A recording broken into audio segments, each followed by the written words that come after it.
All right, welcome to Bands and Beers. I'm Nikki. And I'm Kyle. We have a pretty good show for you today. We are featuring Cape May Brewery, and our artist for today is Amanda Torppy of Torppsbride. Before we get rolling into the show, Kyle, how was your weekend? Oh, man. I had a good weekend. Well, I know why you had it, because I was there with you. We, Nikki and I, both took a trip down to Philadelphia. We had a lot of fun. We visited our friend there, who's actually the show lawyer, but we'll get into that some other time. He's the law. He is the law. But yeah, we had a great time. We checked out Mac's Tavern, which is the bar owned by some of the members, I don't know who. Always Sunny. Of Always Sunny in Philadelphia, which is really cool. We got to check out some of the historical district. Just a bunch of cool bars. It was so nice out. It was like the first 70-degree day and like as long as I can possibly remember. It's been a cold, long winter. Yeah, it's been brutal. Help. But yeah, we had a really good time. Just a really fun weekend. Stoked to be here. Stoked to try out some beers. Yeah, dude. I'm really excited too. Before we get into trying our beers, do you have any beer news for us? Beer news. Beer news. This is our segment called Beer News. It's news about beer. It's news about beer.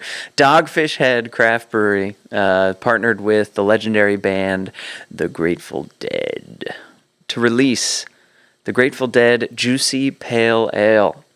The collaboration celebrates both the brewery's 30th anniversary and the band's 60th anniversary, which is pretty crazy.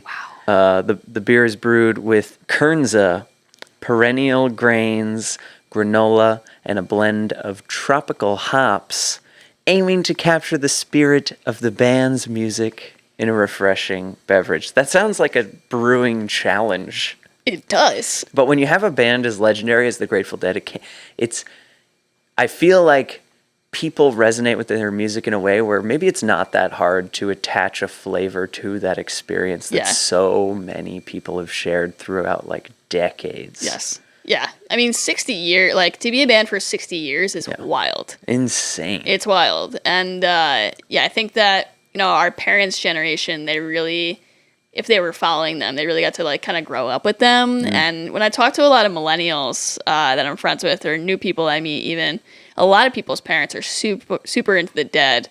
But my parents aren't really, they were more in like the disco camp, Sinatra. My mom liked James Taylor and Fleetwood Mac vibes a little bit, but they never really were into like classic rock or jam bands.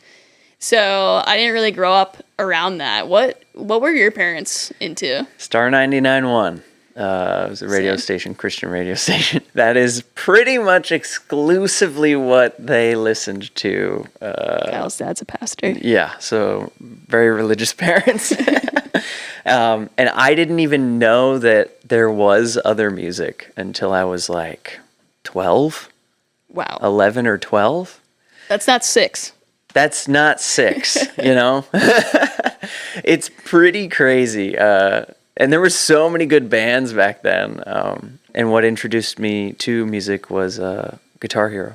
Wow. The very first Guitar Hero was when I really got a taste for like cool music. Even older music, what they should have been showing me, like David Bowie, for example. Yeah, right. Yeah. Ziggy Stardust was like the first song that I was like, oh my God, music is so cool. That game had the best soundtrack, and I can relate to, not having a lot of classic rock around growing up. That game introduced me to a lot of classic rock as well. Yeah. So it's really interesting to talk to people about their parents' musical influences and how that impacted them, especially when you are a musician like you and I are. So definitely a cool thing to talk about. There's some people who like their dad played in a band, and before you knew it, they were showing their kids like all of this music. Yeah. And then for people like us, it's like almost the complete opposite. Yep. And yet we all turned out musicians. Funny how that works out. How did that happen? But going back to the Grateful Dead, being a classic rock band, making cool music, and this beer here, we got Kernza. Is that how it's pronounced? Kernza? I don't know if I'm pronouncing it right. What is Kernza? It's gaining attention of part of the movement toward regenerative agriculture Science. with the potential to reduce agriculture's environmental footprint.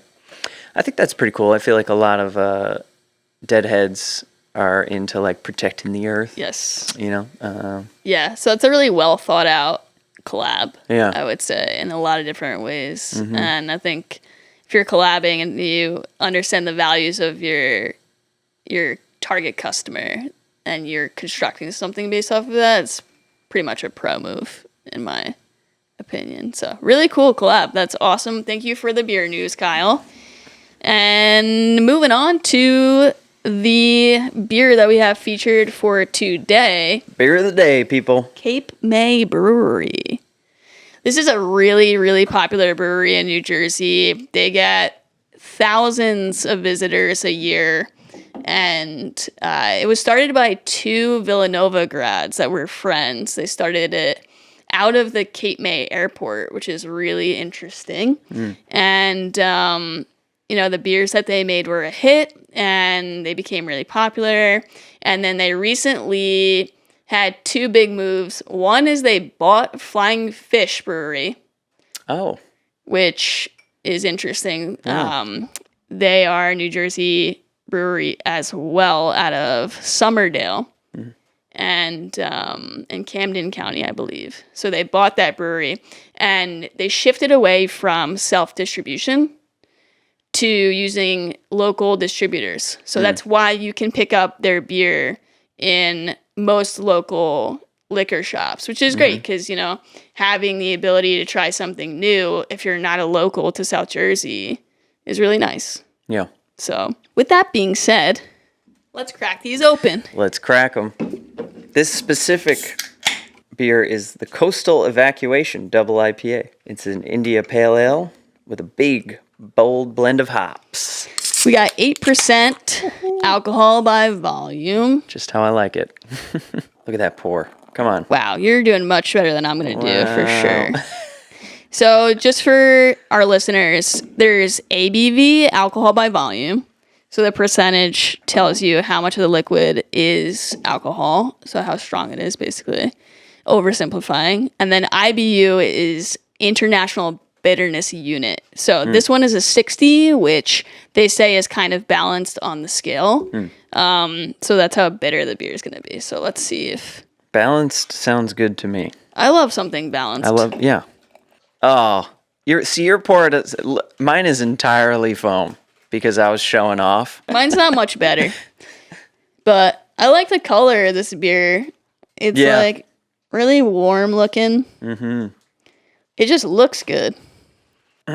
We should get floral and we should get orange, says the internet. Coastal Evacuation. It's a phrase that's everywhere at the Jersey Shore. This West Coast style double IPA is as big and as bold as hurricane season itself, with a centennial forward brazen blend of hops serving up hints of orange citrus and honeydew melon. It's time to evacuate. Are you prepared? I'm prepared. I am too. All right, let's go. Let's try this. Cheers. Cheers. To evacuating.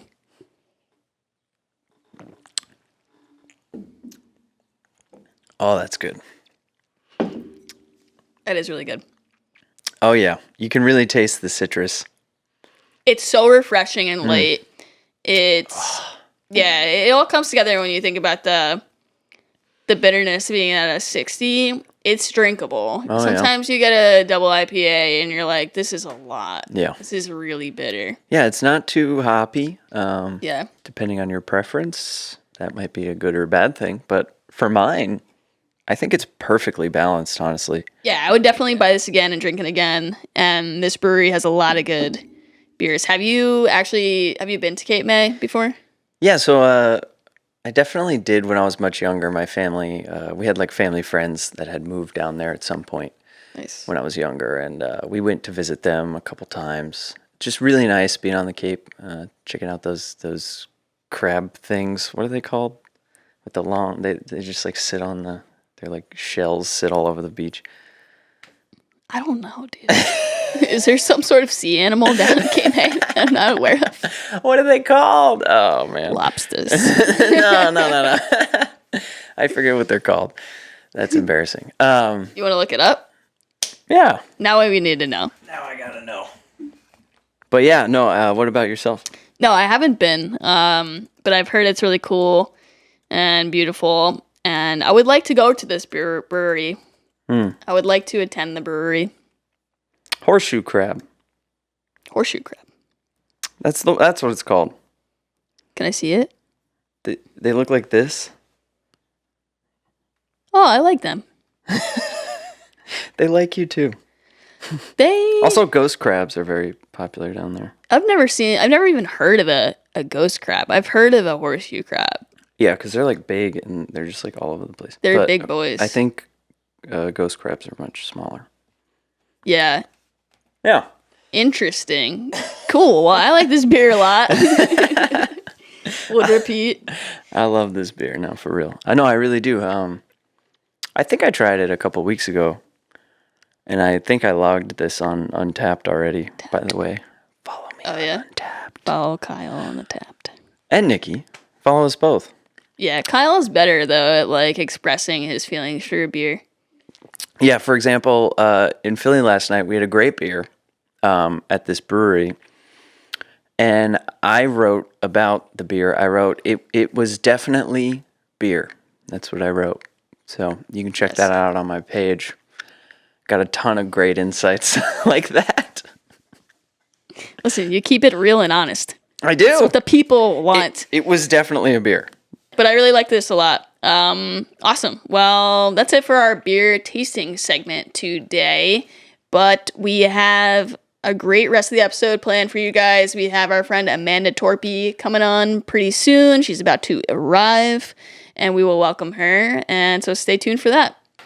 This is my favorite part of the show where we introduce our musical guest. We have today with us Amanda Torppy, otherwise known as Torppsbride. Welcome, Amanda. Welcome. How are you? I'm so good. Thank you for having me. We're so happy to have you for many reasons. I think for me, special place in my heart because you're from North Jersey. Okay. Shout out. Big shout out to North Jersey. Jersey girls. Jersey. Yeah. So to kick off, can you tell us how you got your stage name, Torppsbride? Yes. So, like, long story short, Torppsbride comes from my last name, Torppy. And my favorite movie, Corpse Bride. Hell yeah. But, like, realistically, it came from my Instagram. So, like, back when like Instagram was casual, my name used to be Torps, and I didn't want to associate with that side of myself anymore. The just posting random memes and like crazy shit. So one day I had like a revolution where it was like, was it a revolution? It was epiphany? An epiphany. And I was like, yeah, I need to like rebrand because what the fuck is a Torps, you know? If you don't know me. Yeah. Yeah. So it was just one day where I like changed my name to Torppsbride and I like came out and I was like, yeah, because I'm like like scary and dark. Torppsbride. It sounds like corpse, like That's cool. So Branding, it just came from like the Instagram name, but it was Sure. Yeah, I was going to say branding as an artist can be really challenging, but it's really important. So I often wonder how you decide to approach your look and present yourself to fit your brand. I've known you a very long time personally, very fortunate to have known you for so long. And I've seen a lot of different styles that you've portrayed and put out there. So how do you decide what direction you're going in when you're presenting yourself as the artist, Torppsbride? Yeah, so I guess just for that is like being your authentic self. Like that's kind of my issue with a lot of artists these days is I feel like they're given a team and they're like told who to be. Yeah. And I'm just like experimenting and discovering like who I am. So like because you've known me such a long time and you've seen my style kind of change, I feel like now I'm really comfortable with who I am. So I'm my most authentic self, I guess. And the music and the aesthetic just kind of like fell into that. Cause yeah, I definitely had like, I mean, I am a mix of like really girly and really dark, but I just feel like that's who I am as a person. So yeah. It's so cool that you talk about that actually, because that like dichotomy of having like really grunge and really pop at the same time is, I think, what makes you really unique. But I wonder, like, do you feel like you always like maintain a certain balance of either genre in your look, or like do you feel like sometimes you're more grunge and dark and sometimes you're more poppy? Like, how do you like get to where you like are envisioning yourself to be for your creative intent? Like, is it random? Is it kind of like, I feel like maybe it's just random. Like, I don't really think too much about it. I just, it's cool. like, not to be like, I am who I am, but like, it just, you know, how I feel like dressing today, I go in my closet and that's how I dress. So I don't really overthink it. Yeah. I mean, I think people think it's like a lot deeper than it is, but at the heart of it, I feel like I'm just kind of being myself. Nice. But yeah, I mean, I guess for the music versus the style, sometimes it doesn't always match, and like I just don't care, you know. Like if maybe I'll have like a really upbeat poppy song, and I'm gonna look like I'm, you know, a monster, whatever, hideous. Speaking of corpses, do you have any skeletons in your closet? So many skeletons. There's like 10 of them. Do you really? Oh boy. Amanda's on here admitting crimes to us on the podcast. Don't tell anyone.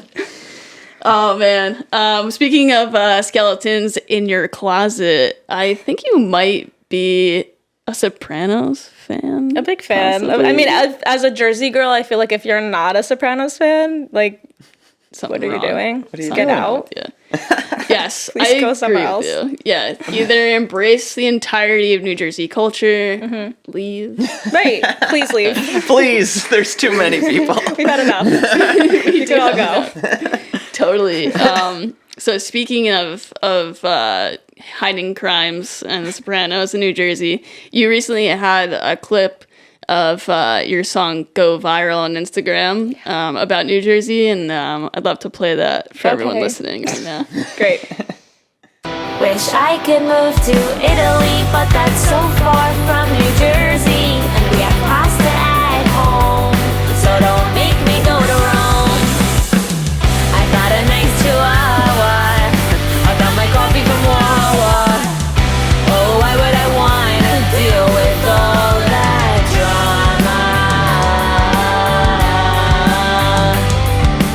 drama? Oh yeah. Okay, looking at it, it's like, oh, it only has 9,000 likes, so it's not that viral. Right. But the Hey, that's views pretty go good. crazy. That's I'll bet. And what I'm I've talking gotten about. so many followers from it, and Yes. and it'll be like Yeah. followed you from your reel, and I'm like, oh shit, I gotta post reels. Am I allowed to curse? Yes. Absolutely. Oh fuck yeah! That song is just so good. It's so catchy. Thank you. It's so relatable. I think you hit a lot of just like simple relatable things. Is that something that's normal for you when you're in the creative writing process? Are you like looking to be relatable, or are you just again more focused on authentic self? I think it's a little bit of both for sure. Like when I'm writing music, I always have like a listener in mind, whether it be like one person or like a crowd. I'm like, it's going to be related to me and suit me, but I want my audience to relate to it. So like even if I do like a song about grief, and I know like people can't always relate to like the grief that I have, but maybe they can relate to the grief of like losing a friend. So Yeah. I'm never like too specific, I feel like, in my songs. I kind of have it where like other people can relate to it. But this song specifically, I was like, this is for my New Jersey bitches. This is the one where we're getting down into it, okay? Yes. We want Wawa, Yes. and New Jersey's the best, and fuck off if you don't like it. There it I is. was, when I saw this video, like, I lost it. Like, I'm like, you know, I'm like someone who's like enthusiasm is not often triggered. So That's the best way I can put it. I saw it and I was like, this hits. I was like, this is awesome. Hell yeah. Yeah, it's so good. Yeah, and when you filmed, so were you in Italy like recently? Yeah, I was in Italy like 3 weeks ago. Oh wow, Yeah. super recently. Yeah. Where'd you go? I went to Rome and Florence. Nice. What was your favorite spot? My Think it's me. tattoo place. I went there for a tattoo. Oh, yeah. Opera Specifically? Firenze. So you know if I finished. said that right. Remind me. Tell me if I'm wrong. Are you finishing the tattoo that you got? I mean, how long ago is it now? It was like right before COVID. It was November 2019. wow. Wow, this podcast and your tattoo are on the exact same timeline. Same trajectory. Literally. Crazy. Huge I had gap. to stop the tattoo because of COVID. We were going to finish it March 2020, and then obviously they were like, don't come here. Yeah. And I Yeah. just went back Wow. and got So- it finished. Did you like go to Italy and get the tattoo started, and then COVID happened, and then like you had to go back? Can you Yeah. just tell a full story of it? So basically, November 2019, I went to Italy to get this specific tattoo. It was supposed to be up here, but when we went in person, he saw my arm and was like, it's way too small. We have to move it here. And then that also shrunk the design and made it single needle. So he had planned to finish it all in one day, but it ended up taking like 14 hours. And we just got the outline done, and I was so tired and so exhausted. I like couldn't do a minute more. And we hadn't even started the color. And he was like, the color is going to be like 6 more hours. And I was like, I literally can't do 5 more minutes. He was like, but I do have a brother in New Jersey, and I'll be in New Jersey in March 2020. And I was like, yes, please, let's finish it in New Jersey. Let's do that. So your tattoo artist in Italy has a brother in New Jersey that he's coming to visit to finish your tattoo. This is Jersey so for classic. life. No, literally, it's So all classic. connected. Okay, sorry, go ahead. I Yeah, just so needed a moment. obviously, March 2020 rolls around, and he was not coming to New Jersey. Yeah. So then I tried to schedule it like November of the next year, but it was like the same thing. Like COVID was still a thing. So I just kind of like forgot about the tattoo and was like, forget it, whatever, Yeah. I'm done with it. And then just recently I was like, let me reach out. I kind of want to get it finished. It's been a while. Like every time I look at my arm, I was so sad because I'm like, this is unfinished. Yeah. Like, Bummer. yeah. So I went to get it finished, and then we are still not finished. Oh, so Really? it's still? Yeah. Wow. Because he added a bunch of stuff, and he's like, what if we went up like all the way and came here and then added something here? And I was like, what if we did? That sounds sick. 100%. I don't need an excuse to go back to Italy, basically. I was Right. gonna say you probably don't mind it. Yeah. Yeah. Yeah. Super cool. Wow. So you go to this beautiful country, and your favorite part was the tattoo place. Yeah. Nice. Yeah. That's what it was all about. What was your second favorite? Second favorite. There was a restaurant like right across the street from the tattoo studio. When I was waiting to get the tattoo, I saw a guy like making the pasta in the window, and I was like, I want to go there. Nice. Yeah. And we ended up going there twice. It was like Osteria Anima something. But it was so good. Yeah, when we were it's actually interesting because when we were in Italy, the best place that because Kyla and I went with a group of friends, was it last summer? It was yeah, Yeah, well, August. we went, and the best place that we ate similarly was one that we just like randomly saw someone making pasta like in the window. We just like popped in. And it was funny because we had like so many other places that we had like very intentionally planned to go and like had a reservation, blah, blah, blah. But this place that we just saw and we're like, we have a good vibe, popped in there, and there was just like a nonna making ravioli up front. Yeah, we were sat right next to her, so she was literally like here. I we love were that. eating Yeah, like here, cutting. and she's like doing. Was that in Rome? Or? Yeah, that was wrong. Yeah, that was in Rome. So those places can be the best. That's super cool that you went back to Italy, chipped away at the tattoo a little bit more.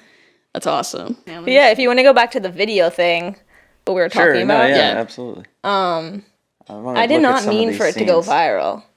Like, obviously you post things Yeah. and you want it to go viral, as a Yeah. musician. That's Yeah. like the dream. Like, just get one song to go viral and then like you don't have to worry about anything, which is not even the case because there's like 200,000 views on there and it only corresponded to like 500 streams. Like people weren't actually listening, you know? Yeah. And people were like, when is this out? When is this out? And I'm like, it's in the bio. Like it's out now. Yeah, it's already currently out. out right now. Yeah. Where can I listen to this? I need this now. Like it's out, bitch. Yeah, it's already Love you, out. though. Yeah, it definitely, I think, is interesting for me too, like to think about how like marketing has changed and how social has changed because like what does the action of someone actually physically liking something really mean anymore? Yeah. Like when you look at the views, like that's how many impressions you're getting. I feel like that's so much more telling about how content did versus like the likes, right? I don't know. What's your take on that as a creator? Yeah, I mean, it is definitely frustrating because I'll get like so many views, but like not everybody likes the video or it just doesn't translate. Yeah, I always right. thought like even like if you go to my TikTok account, I have like 5,000. Oh no, sorry. I have like 8,000 followers on TikTok, which is a good amount. Yeah, absolutely. But in my head, it was always like, all you need is one video to go viral and you're going to get thousands and thousands of followers. Because I look at these videos that are viral and then I go to their page and I'm like, they have 35,000 followers, 40,000 followers. So I always thought it was one video. And it's not. Like I have had so many videos go viral, like to the point where I can't even count. And I'm still only at 8,000. Like 8,000 obviously is a lot, but it's not corresponding with the amount of people who are viewing it and liking it. Yeah. Yeah. The really hard part is getting them to take an action. They Right. see your video, they enjoy the video. Now, how do we get them to go further? How do we go to get that follow button, actually click it? Right. That is a conversion or something. I don't know. I've got a friend in Because marketing. as just like a avid TikTok scroller, Yeah. I'm I'm gonna just keep scrolling. I like your video, Yeah. but there's very rare that I follow somebody. Have you considered live TikTok? You know what? I feel like I should, but I have not. Because there's a benchmark. I think it's 1,000 followers. If you don't have 1,000 followers, you're not even allowed to go live. But once you do, you can. And I've seen people have some pretty good success, especially at turning random viewers into followers. Yeah. Because if you can get them in your stream and they see you as relatable, you can even ask them, "Hey, go give me a follow." And like you respond to their message, maybe, "Hey, give me a follow and I'll tell you more next time." You know, stuff Right. like that. It's easier to convince people to take that next step. Right. You know, so live is a powerful tool, but it's hard. Some people are struggling just to get 1,000 followers. Can't even go live. Right. Yeah. That's like a massive unlock. Once That's you good do to know. Yeah. Yeah.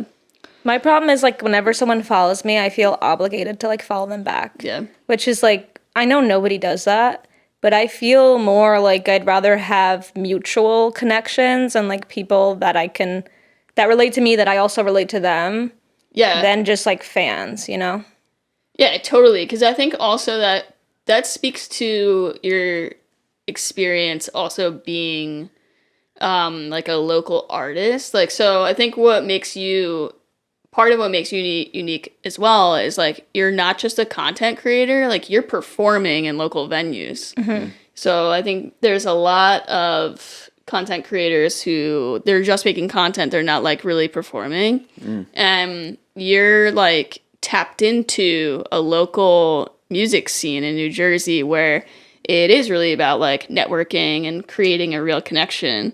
So how has that been for you to be in a local music scene where it might be actually, well, has it felt isolating at all, I guess, for you being someone who has such a different genre than your typical like local bar scene around here? Yeah. So actually, that's exactly how I feel. A lot of the times I feel like right now I'm kind of getting my niche and connecting with people who are doing similar things to me. Like they're doing similar things. Yeah. Like I'm doing where it's just like backing track vocals and then, you know, a performance. Right. But up until now, I've been playing with a lot of bands, and I've always felt like inferior because I mean, obviously what I'm doing is important and it's creative, but as a musician, like I know it's looked down on, like musical, like laptop and electronics. They're like, why can't anyone play instruments anymore? And I'm like, because it's really hard. Okay. I don't want to. Also, like, it's way harder to be in a band. Like, I understand that. Like, you have to deal with other people's schedules. With me, it's like I already have a busy life schedule. It's better for me to just do this on my own time and release and not have to worry about like anyone else and book things based on my schedule and not anyone else's. So like I do understand that being in a band is way more work and they're actually playing instruments. So I've always felt kind of when I'm playing with the band inferior because I'll play with a lineup where it's like two amazing, rock bands, and I'm like blown away, and then I'm like, now they have to watch me, and I feel like I have to like put on a bigger performance and like go crazy to like make up for what I don't have. I feel the people who don't know me are gonna be like, what the fuck is this? I came to watch emo music and like scream and mosh, and like here I am like sledding out on stage and like covering myself in blood.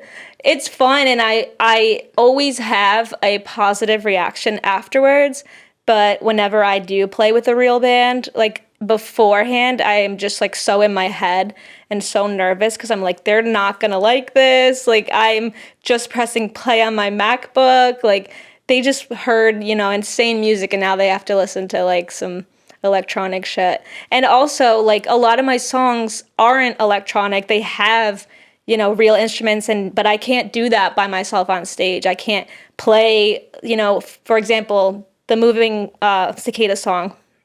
Yeah. Like I can't do that. No. I could do it, but it feels so stupid, Like it just doesn't feel like people came here to see live music and the guitar and the drums are all on my MacBook and I'm just singing like to me that's karaoke. And so I just in my head I'm like, this is like, no one wants to hear this. It's not good. And I just like put myself down. So I try like lately to do a lot of electronic songs because I know that's what I can perform and it makes sense to perform. But of course, all the songs that go viral that people actually like, Cigarettes and Crucifixes, Cicada Song, like those are real. Of course, the real instruments are the songs that people like. So I do have my niche and I have like a small group of people that really like the electronic stuff. And I'm really grateful for that. And I'm hoping to build on that. Or I'm hoping maybe one day I'll have a band to perform with. I don't know. Yeah. Yeah. Kyle, what are you at? That's very challenging. I have a lot of thoughts. First of all, you are quite the performer, if I could say. So, something special about seeing music live is the performance. I can tell you, it doesn't matter how good you are of a musician. If you stand still and don't make any emotional reaction or body movement, I am bored to tears. And I do not want to pay money and go out to stand there and witness nothing. Just someone standing in front of me with a light on them. There's nothing going on there. So I think you owe yourself a lot of credit for your performance because that is something people are excited to see. It can feel weird to not have instruments being performed live, but I've been to raves. I've seen 50,000 people at a music festival dancing their asses off, having the time of their lives to a guy who's standing in front of a computer. Right. Yeah. Stuff like that kind of keeps me going. Like I have friends in the scene who are like way bigger and they're doing the same thing and I'm like, thank God. Like they're doing it, they're killing it. Like I could do that as well, you know? Yeah, totally. Yeah, when you have something to look at, it helps you to, I think, take a look at that voice in your head and be like, all right, like maybe that's just like me being hypercritical, because there's other people who are successful in doing it. And I think too, like, you're doing this at a time where everyone's attention is like so thin. because there's so much, like, I think even like the indie scene is like really oversaturated. And so even though it may feel uncomfortable for you at times to be so different in a space, when people's attention is like so hard to grab, when you're doing something so wildly different, like people aren't going to forget you. You know, if there's a lineup of 5 bands like at Pet Shop in Jersey City, right? Like maybe people will remember like 2 of the bands they saw, but maybe not the rest of them, but they're definitely going to remember you. Yeah. You know? Thanks. And that's something that's really cool, I think, that you bring to the table, especially in a generation that, you know, is addicted to scrolling. Right. Yeah. So I really like that. And I want to use that to segue too into, we've been like touching on your live performance and touching on your set design. And I think I want to just roll it back a little bit because there's so much to talk about with you, because like what you do is really like complex art. And I actually want to just like learn more about how you got started and like how you like first started rolling with your project. Yeah, maybe some of the influences that brought you to where you are today too. Yeah. Well, I'm going to get really deep, so if that's okay with you guys. Please. Yeah, that's why we're here. Okay. Begging you. We're locked in. Well, like, short answer would be obviously my dad, which maybe not you guys know, but like my dad passed away May 2022. And my dad and you over your band Spit Shine. Those are my 2 big influences for starting. And I'll just kind of like back up and tell the story. So obviously, like when I first started seeing you guys play, which was maybe when I lived in New York, maybe Berlin was the first show that I went to. Yeah, probably. That venue in, where was that, in Lower East Side? Yeah. Yeah, I Yeah. remember that place. Yeah. It was such a good night and like such a good vibe. That was my first like real introduction to like local music, and I'm like, oh my god, like that's my friends up there. Like they're killing it. Like that's a real band. I know them. That's a real band. They're a real band, and I know them, and they're up there and they're performing. And like, holy shit, like, and I always liked music. I always, knew I wanted to get into music, but I'm like, where do I begin? I never really like thought deep about it until like I saw them play, and I'm like, I have like a support system. If I want to do it, I could just ask them. Kyle and Ori specifically. And so yeah, that I was like, wow, like they can do it. Like if I want to start, like I could ask them. And just anyways, around that time I had a beat commissioned and I was gonna start making music, and I just never did anything with it. So it just kind of like sat in the back burner. And then my dad passed away, and I went like crazy that first month or 2 months. I literally drove myself insane. Like I was, going to the cemetery nonstop. I was going to like the crash site nonstop. I wasn't seeing people. I took off like over a month of work, and like my sisters had already gone back to work and everyone had already like kind of moved forward, and I was just like at home going stir crazy. And I wasn't talking to anyone. I wasn't talking to my friends. Yeah. And then you invited me to band practice. I don't know if you remember that. At that like really big venue. It was like a recording studio, but it was a big space. I had like couches and a stage, and that was my first night out. I was actually so scared to go out. Yeah, understandably. I was like, I texted them and I'm like, if I feel weird, I might go home. Like I'm not planning to be there like, all night. And I brought my friend Alyssa, who's like my really big support system. And that was the first night I laughed since my dad died. I was in no rush to get home. I felt like normal again. Like for a while, I kind of felt guilty, like going back out. I didn't want to like have fun. I'm like, how could I, have fun and live my life when my dad is dead? Like he will never experience any of these joys that I'm getting to experience. So I didn't want to like go out. I just felt so guilty, like being happy. And this was the first night in a really long time I did not feel guilty going out. I just felt like myself. And like Kyle and Ori and we're all up there performing, like practicing, and we were just drinking and talking, and like me and Alyssa were in the corner like taking photos and like acting stupid. And like even if you look at those photos, I'm like, I have genuine like happiness. And then the band practice finished and we kind of just started like fucking around. Like we were just doing cover songs and like karaoke, and Yeah, we were like, you get called up me here. on stage, yeah, and I did like "Say It Ain't So" by Weezer, and like I only knew like 4 words, but it was so fun, and like I'm sure they were only cheering me on because of like out of pity, but like I felt so good up there. I was like, yeah, I'm killing it, and like Ori and Silas were filming, and I just felt like for the first time because.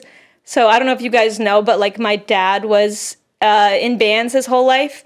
Very similar situation. He was in like Old Number 7 band. He was in Point Blank. Like he was in multiple bands.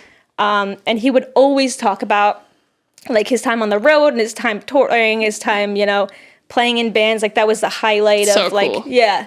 And yeah, he would always talk about how great that was. Like he actually did Battle of the Bands with like Billy Ray Cyrus, and he opened for Twisted Sister. Like he has all these insane stories. That is awesome. And it was the first time where I was like, oh, I get it. Like I get why he did that. I get why he was in bands. This was like, not only was the first time that I could be like happy in a really long time, but it was like I felt so connected to him. Like this was the closest, like we had drifted. And this was the closest I had felt to him in a very long time, like even before he had passed. I'm like, this is what you felt when you were up there. And this is where I want to be, like surrounded by friends, on stage, having fun, having, you know, just being just good vibes all around. Yeah. I kind of made the decision right there, like, I need to do this. Like, and I think later, like, Ori sent me a video of the performance. And then, like, Grady sent me the photo. And I was like... Yeah, like that's cool. Like I look cool, I feel cool. Hell yeah. It was such a good feeling that literally right after that I started writing music, and then like a couple months later I released an EP that was dedicated to my dad. That's amazing. Yeah. So I have like Spitshine and Kyle to thank, and I have my dad to thank. Wow, that is such a heartwarming story. Oh my gosh. No, I really appreciate you sharing that with us. Yeah, I don't think anyone knows that. I mean, everyone knows, like, oh, like, I'm doing this for my dad, right? Right. But it was that moment where I just, like, it was kind of like a light bulb moment where it just, everything, like, fell into place. Where I'm like, this is where I feel the most free, the most happy, and the most connected. Yeah, that's so special and unique. And I don't know that, like, every artist... like necessarily has that one moment where they're like, oh no, like this is it, you know? Right. Some people just fall into it, or like it's expected of them. And I think like having the ability to like really articulate that one moment where you're like, nah, this feels like what I'm supposed to do is like really, really beautiful and cool. And so I really appreciate you sharing that with us. Thanks for letting me share. It's really cool. Therapy sesh. Of course, we're always down for one. This We're always is a down killer for one. episode. Awesome. But yeah, like I say it now. I don't say it as much when I'm performing, talking about my dad, because I hate to feel like a sellout where I'm like, I'm doing this. Like, you know how like all this America's Got Talent, they like all have a sob story where it's like, yeah, I'm doing this for my dad. Like they, you know, my aunt has cancer and blah, blah. And they all need to have like a sad story. But like, I really do. So I try not to say it like as much. I want to like honor him without like using him. At the same time, I will, like, that's where a lot of my pain and my trauma, my lyrics come from. So like, I'm not going to not talk about it because I literally wouldn't. You know, I would maybe be dabbling, like I said, I commissioned a beat a while ago before he had even died, and I really wanted to get into it. I just didn't, like, have the push and the motivation. It's probably hard to balance, too, like, giving yourself, like, the emotional break when you need it, I would imagine. Like, how has it been, like, having such a having an inspiration that is like so sensitive, how is it for you like navigating that in the creative process?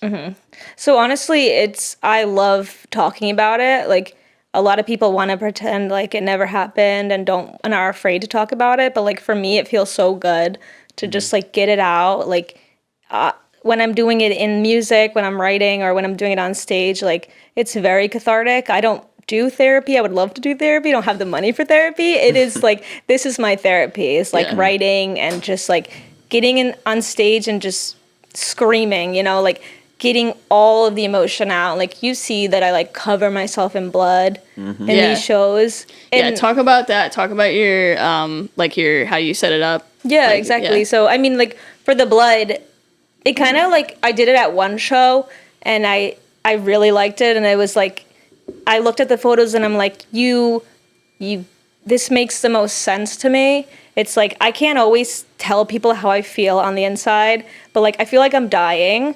So this is a way to like show you, like this is a visual like representation of my trauma. A lot of people will like, who before like seeing me, they'll be like, oh, I saw your picture of you covered in blood, but the music doesn't really match. And I'm like, because you're not listening. Like I'm singing about my trauma. I'm singing about my pain. The blood is to show you like the physical, manifestation of the pain and the trauma. Because a lot of the songs are really upbeat and fun, but I am talking about like killing myself. Not that I would ever, just disclaimer, but like you'd have those really dark thoughts, and I talk about it in ways in the songs, but they are, metaphorical. So Right. Yeah. Very good. Real art is not being afraid to share how you're really feeling, and I love that dichotomy of not only am I singing this to you and telling you, I'm showing you. Right. I think that's what makes it even more powerful and impactful. It's so memorable, and it's so digestible and relatable for a lot of people. Pain everyone experiences. Right. And I think your approach to the way you perform and the way you make your music is really just really powerful and really emotional and really relatable for a lot of people. Thanks. Yeah. You're doing a great Second job. that. Thank you. Yeah. I couldn't be prouder to have been around during that moment, and I even remember your first performance. Yeah. Well, my first performance was literally because of you and like at Biggins Hall recording. And Well, we got you set up in. my debut. And Yeah. There was no blood back then. There was no blood. We were still figuring it That was out. in the pipeline. And that's all it takes is that first opportunity, sometimes to really open up the world of possibilities. And before you know it, your performance is something entirely different. Right. And to see that evolution has been really cool. Thank you. Yeah. Thank you for being there. Happy to be. Yeah, so I think it's really clear to us how when you perform, you are really providing like a full 360 sensory experience for everyone. And I would say that part of that is definitely your fashion that you bring to the table.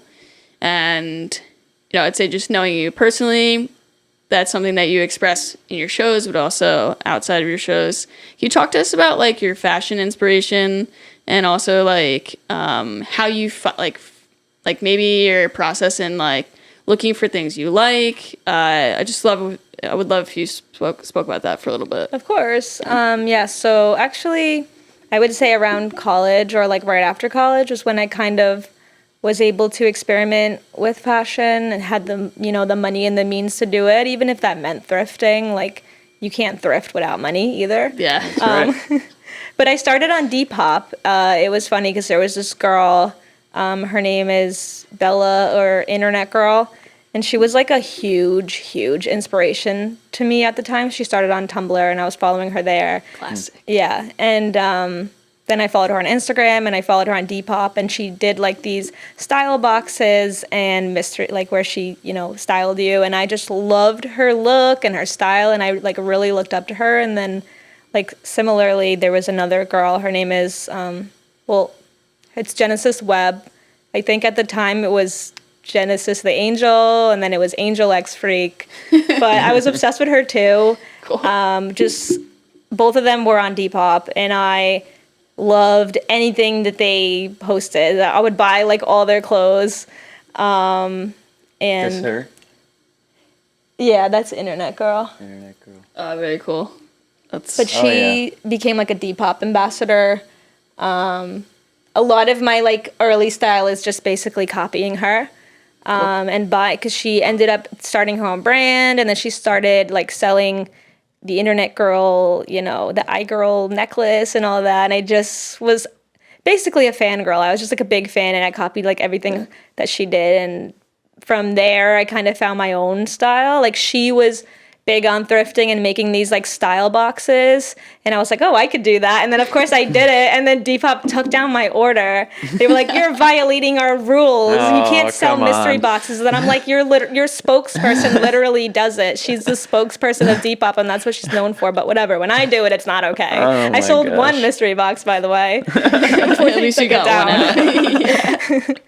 I hope it was a good one. No, it wasn't. Like that's actually the one that was the worst one. I was trying to I get probably rid got of. a bad review, and Depop was like, take it down.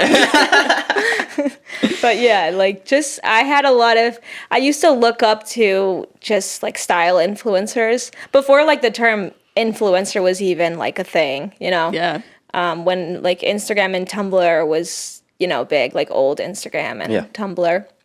So I feel like them kind of, they shaped my style process, I guess. And from that, I just kind of learned how to build my own stuff. It's actually funny because Genesis Web is now Chaperone's stylist. Wow, I and didn't I'm know like, that. Yeah. I was like, I knew that. Like, I knew she was going to be big, I knew back then that, like, she had, like, the style that everyone wanted and, like, the it style, even though people didn't know who she was. And then now she's styling for, like, all these celebrities. And I'm like, yeah, I knew that. Like, I have so many clothes from her. Yeah. I bought so much stuff from her Depop. So I basically know Chaperone. Basically. Nice. Yeah. It's so fun when you see potential in something early on before it blows up. It's just like such a cool thing. And I think it speaks to your taste too, like having good taste is like being able to recognize that potential. Yeah. And your process, you're more than anyone I know, you use like mood boards, like even just inviting people to your birthday with a theme, being like, here, you would send mood boards and be like, here's inspiration for what to wear to this event. Like that's so cool. Like people aren't doing that. They're just like dress business casual. Yeah. Like No, so like boring. just like this. You're gonna look good. This is my party. No, I love that. When did you awesome. start mood boarding? I don't know. I feel like just forever. Yeah. Like, just I guess I can't really like pinpoint a time when I was mood boarding, but like Pinterest and Tumblr, I just feel like that's just kind of like how we grew up. Yeah. Like growing that up was a in thing the on Tumblr. era. Yeah. Like that was a mood, like your Tumblr was a mood board. It Your definitely Pinterest was. is definitely a mood board. Would and you now say I you're send still- out Pinterest boards like for, inspiration for things all the time. Are you still doing that for yourself? Like when you're looking for your own maybe particular look for a specific event or a specific song, are you mood boarding? I would say so for music videos, I mood board. I usually make like a Pinterest board and then I send it to the person that I'm collaborating with and I'm like, here's the vibe. Cool. But like for my clothes, I basically just I follow a lot of brands that I like. Most of my clothes is thrifted. Like 90% of the clothes is thrifted, but or Depop, which is thrifting. But every now and then I find like a brand that I really like and want to support, and it's always like a local. It's never like a big brand. So like Left Hand LA, I really like. They do all customs. And I found that through, maybe like an Instagram ad, or like I'll just see like who people I follow are tagging and then I follow them. And then later on, I don't even know how I know the brand, but I probably knew it from someone who posted it in it. I follow Death by Romy. She's huge. She's going to be huge, by the way. She's already pretty huge. I knew her before she was huge, so just mark those Heard words. it here first. But she posted in an outfit by 660, who is now a girl that I follow who makes like custom clothing. So like I got a lot of my birthday outfits from her. Cool. So I like to either support like small artists who are making like customs or thrift. Well, take notes, people, because a lot of bands, they don't know how to create a look for themselves. So true. And seriously, and these are things you should be doing. Think about people you're inspired by. Who are they tagging? What are they wearing? Do you want to do what they're doing, or do you want to do something different? Create a mood board. These are all really good methods for coming up with your own like unique look to attach to your brand as an artist. Yeah. Yeah. Yeah, I feel like there's like a Depop, Tumblr, TikTok, Instagram community now where like a lot of people are kind of setting like these trends, but they're like really crazy outfits. Yeah. I don't know. Super fun though. Yeah. Super fun. Yeah, and definitely a stark contrast from the typical local New Jersey indie scene that's like so much about minimalist and just wearing like, black. Yeah, black. And so again, I think that's like part of what you bring to the local shows that's so unique and different and cool. This has been so fun. I do have to say though, Amanda, I noticed that you haven't had any of your beer. Yeah. I know it's called Bands and Beers, and I'm neither a band nor a beer drinker. This is a very special episode. She's physically not a beer. I'm not a beer. Just so everyone knows. But I did bring one of my favorite beverages. What is this surprise that's What do about we to got? happen? Oh boy. Oh. We got bottled margarita. She's on vacation, guys. Oh yeah. I'm sorry, I can't drink beer. I came prepared. No, this If is that's great. okay Yeah. with you Crack guys. it open. Cool. Do you want a sip? Do you want to pour it? Oh, you know what? Yeah. I like you're bringing the tropical vibes to us. You have Yes, fruit on your outfit. These are cherries. Oh, yeah, I guess that's fruit. Yeah. All right. It could be. I'm on island time. She's on island time, everyone. No one Love wants this. a sip? It's so good. Yeah, we'll pass it around. Okay. Yeah, sure, You guys have sure. to drink it first. It would be rude if we Okay. didn't. We'll give this a shot. All right. This is my review of a not beer. Is it good? I feel like It's we're strawberry flavored. It's at delicious. church. I love a strawberry margarita. Yes. It needs salt on the rim, but like I'm not going to ask you for that. Whew. Wow. Oh man. Should I chug That it? is intense. It would be great on You're some ice, I'll welcome tell you to. that. You're going to chug it? Chug it, and then we'll do our next segment. That'll really warm you up. That's the kind of drink you bring to a beach and then you like fall asleep because it hits you so hard and you wake up so dehydrated. It's so Jersey Shore. delicious. You're so right. Okay, Amanda, now that you have your own personal beverage, I'm going to pass this to Kyle and we're going to do what we call our lightning round. We're going to give you 40 seconds on the clock. We're going to ask you the most random questions and got just it try to fast. answer as many as you can. Can't even count that much. Yeah, we're just going to fire them off. Okay. 3, 2, 1, go. All right, Amanda. Favorite article of clothing? What? Favorite Bra? article of clothing? Bra? Okay. Acceptable. If you could time travel, which decade would you visit? The future. Favorite 2050. favorite town in New Jersey? Favorite town? Asbury? If you had to a have town? a pet that was not a domestic animal as your pet, what would it be? Not a domestic animal. What's a domestic animal? Like a cat and a dog? Yeah. Any animal. So like a wild something. That's a really tough question. I know, it's tough. Crap. Mine's all- Dolphin. Beautiful. Great. A song that you can't get out of your head lately. I've been singing the Itty Bitty by Ashniko. Nice. So If good. you could collaborate with any artist, who would it be? Ashniko. Sweet or savory? Savory. First concert you attended? It was a Nickelodeon concert. It was a Nickelodeon music festival, and Nick Cannon performed, and Avril God. Lavigne. Nostalgia. Favorite Jersey diner? Jeez.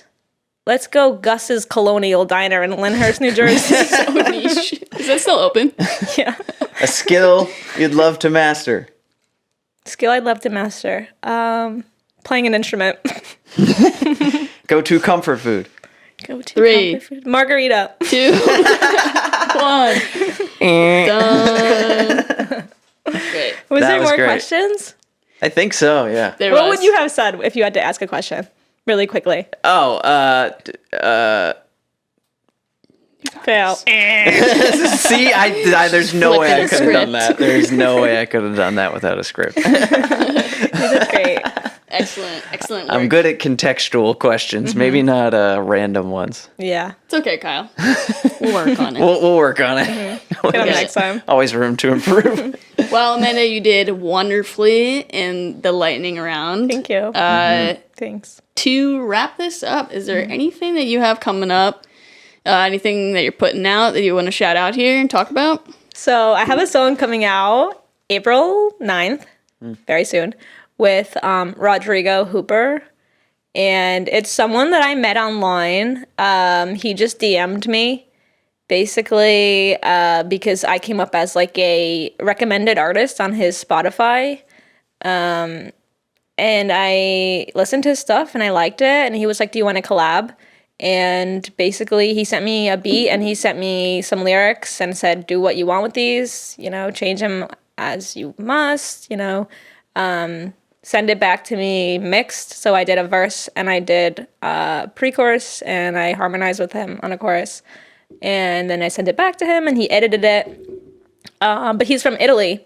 And shout out. Again to Italy. Shout out So many Italy. shout outs to So Italy. Love many. this. New Jersey and Italy are just like that. Basically the Yeah. same. Connected. Together. So yeah, I was like, hey, by the way, I'm going to Italy in like 3 weeks. If you want to meet up, and we can like meet in person, like break the ice, maybe create some content. Have a margarita. Yeah.